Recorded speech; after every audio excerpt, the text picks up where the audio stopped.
morning. So, today's topic, no, ba't bumili tayo ng mga extra na socket, no, na pangbaklas sa mga bolt. Kasi yun sa impact range natin is dalawa lang yung napasama na sa pagbaklas ng bolt. So, bumili tayo ng mga iba-ibang size. So, importante magamit din natin, no.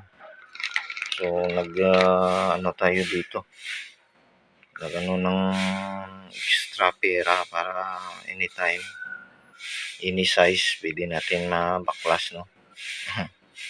Yun ang purpose ba't bumili tayo ng extra na socket na pangbaklas sa bolt. So, thank you.